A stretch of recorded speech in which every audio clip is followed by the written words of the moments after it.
ಈಶ್ವರ ಕೃಷ್ಣಯತ್ರೋತ್ಪಾರ್ಥೋ ಧನುರ್ಧರ ತರ್ಷಿ ವಿಜಯೋರ್ಭೂತಿಧ್ರುವ ನೀತಿರ್ಮತಿರ್ಮಮ ನೀತಿರ್ಮತಿರ್ಮಮ. ಅರ್ಜುನ ಸಾಕ್ಷಾತ್ ಆ ಗಾಂಡೀವಿ ಭಗವಂತನ ಕೃಪಾಕಟಾಕ್ಷದಲ್ಲಿ ಅವನು ಆ ವಿಶೇಷವಾಗಿರ್ತಕ್ಕಂಥ ಬಿಲ್ಲು ಬಾಣ ತಗೊಂಡು ಹೋಗ್ತಾ ಇದ್ರೆ ದ್ವಾದಶ ಭುಕ್ತಿ 144 ಫೀಟ್ ಅರ್ಜುನ ಇದ್ದಿದ್ದು. ಆ 144 ಫೀಟ್ ಅರ್ಜುನ ಹಾಗೆ ನಡ್ಕೊಂಡು ಹೋಗ್ತಾ ಇದ್ರೆ ಕೃಷ್ಣ ಪರಮಾತ್ಮ ಬರೀ 6 ಅಡಿ. ಆ ಸಮಯಕ್ಕೆ ಮಾಯಾವಿ ಆಗಿರ್ತಕ್ಕಂಥ ಕೃಷ್ಣ ಪರಮಾತ್ಮನು ವಿರೂಪ ದರ್ಶನವನ್ನ ತೋರಿಸಿದ್ರೆ ಹೆಂಗಿರುತ್ತೆ. ಅದಕ್ಕೆ ವೈಕುಂಠ ಏಕಾದಶಿಯಲ್ಲಿ ಜಗತ್ತಲ್ಲಿ ಸಂದಿಗ್ನ ಕಾಲ ಅಂತ ಕರೀತಾನೆ. ಆ ಸಂಧಿಗೆ ಹೋಗ್ತಾನಂತೆ.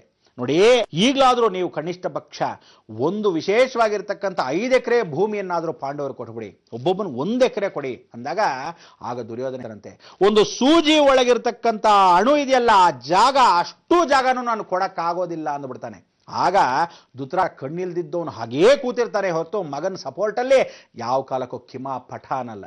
ಆಗ ಆ ವಿಶ್ವರೂಪ ದರ್ಶನವನ್ನು ತೋರಿಸ್ತಾನೆ. ಜಗತ್ತೆಲ್ಲ ನಾನೇ ಆದ್ರೂ ಇವತ್ತಿಗೂ ಹೇಳ್ತಾ ಇದ್ದೀನಿ, ಇದೇ ಕೊನೆಯ ಸಂಧಿ, ಇದಾದ ಮೇಲೆ ಯುದ್ಧವೇ ಗ್ಯಾರಂಟಿ ಅಂತ. ಅದಕ್ಕೋಸ್ಕರ ಯುದ್ಧ ಕಾಲಕ್ಕೆ ಬರಕ್ಕೆ ಮೊದಲು ನಮ್ಮೆಲ್ಲರಿಗೂ ಆ ಚೈನಾ ವಿಶೇಷವಾಗಿರ್ತಕ್ಕಂಥ ಎಲ್ಲ ಪಡೆಗಳು ಇವತ್ತು ಭಾರತ ದೇಶ ಆವರಿಸ್ಕೊಂಡ್ಬಿಟ್ಟಿದೆ. ಈ ಕಡೆ ಎಲ್ಲ ಬೆಂಕಿ ಅಪಘಾತಗಳು ನಡೀತಾ ಇದೆ, ಅವಘಡಗಳು ಎಷ್ಟು ಹೋಗ್ತಾ ಇದೆ, ದೌರ್ಜನ್ಯಗಳು ಒಂದು ಕಡೆ ನಡೀತಾ ಇದೆ, ಕಾಯಿಲೆ ಕಸಾಯಲೆಗಳು ಹೆಣ್ಮಕ್ಳಿಗೆ ಸಿಕ್ಕಾಪಟ್ಟೆ ಇದೆ.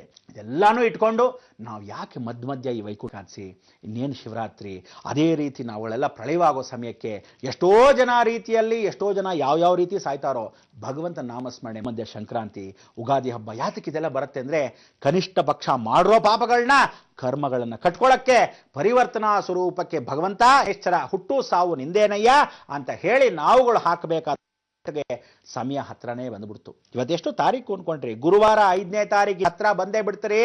ಹೋಗ್ತಾ ಹೋಗ್ತಾ ನೀವು ಕರ್ಮಗಂಟು ಬೇಗ ಹಾಕಿ ಸಂಸ್ಥೆ ಮುಖಾಂತರ ಬಂದು ರಸೀದಿಗಳನ್ನು ತಗೊಂಡು ಸಂಪೂರ್ಣ ವರಮಹಾಲಕ್ಷ್ಮಿ ಮಹಾಸಂಸ್ಥಾನ ಮುಖಾಂತರ ಮಾಡ್ತಿರೋ ಏಕೈಕ ಧರ್ಮಯಾಗ ಕಲಿಯುಗದ ಕೊನೆ ಯಾಗ. ಅದಾದ್ಮೇಲೆ ಜಲಂದಲ್ಲಿ ನಿಮ್ಗೆ ಯಾವ ಕಾಲಕ್ಕೋ ಯಾವ ಮೋಕ್ಷಗಳು ಇಲ್ಲ, ಯಾವ ಫಲಗಳು ನಿಮಗೆ ಸಿಗ್ತಕ್ಕಂಥ ಅವಕಾಶಗಳು ಖಂಡಿತವಾಗ್ಲೂ ಇಲ್ಲ.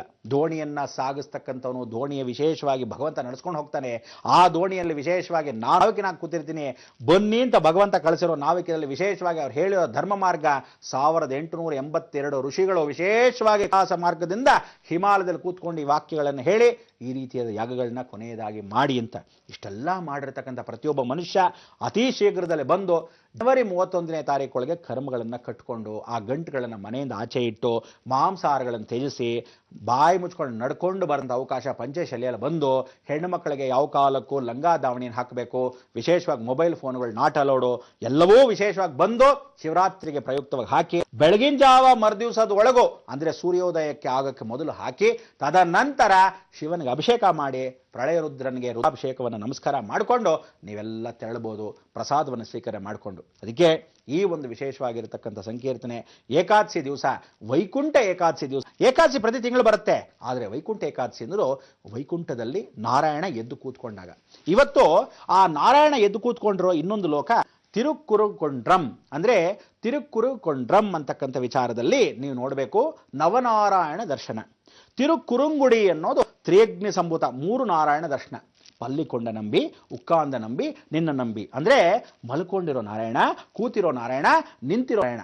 ಎಷ್ಟು ಚೆನ್ನಾಗಿದೆ ಅಂದ್ರೆ ಒಂದೇ ದೇವಾಲಯದಲ್ಲಿ ಅಷ್ಟು ದೊಡ್ಡ ವಿಗ್ರಹ, 3 ವಿಗ್ರಹಗಳು ಏಕಕಾಲಕ್ಕೆ ಒಂದು ಕಡೆ ಹೀಗೆ ರಾಜಗೋಪುರ ನಿಂತ್ಕೊಂಡ್ರೆ ಎಲ್ಲ ಕಾಣುತ್ತೆ. ಒಂದೊಂದು ಎಷ್ಟೆಷ್ಟು ದೊಡ್ಡದು ಅನ್ಕೊಂಡ್ರೆ 20 ಅಡಿ ಅಷ್ಟೆಷ್ಟು ದೊಡ್ಡ ವಿಗ್ರಹ.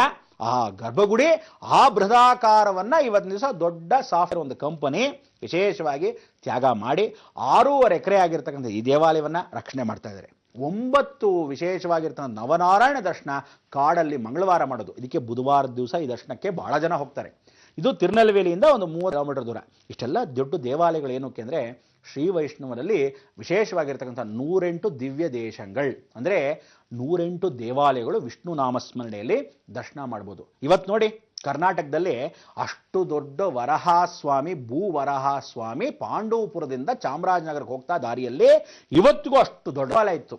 ನಾನು ಹೋಗಿ ಅದನ್ನು ಜೀರ್ಣೋದ್ಧಾರ ಮಾಡೋಕ್ಕೆ ವಿಶೇಷವಾಗಿ ಹೇಳಿದಾಗ ಅನುಗ್ರಹಪೂರ್ವಕವಾಗಿ ಒಂದು ಶೆಡ್ಡಲ್ಲಿ ದೀಪ ಹಚ್ತಾ ಇದ್ರು. ಅಲ್ಲಿ ಎಣ್ಣೆ ಹಚ್ಚಿ ಎಷ್ಟೋ ಜನಕ್ಕೆ ಕಳಿಸಿ ಮಾಡಿದಾಗ ಯಾರೋ ಪುಣ್ಯಕ್ಕೆ ದುಬಾಯಿಂದ ಬಂದು ಈ ಫುಲ್ ದೇವಸ್ಥಾನ ನಾವೇ ಕಟ್ತೀವಿ ಅಂತ ಯೋಚನೆ ಮಾಡಿದೆ.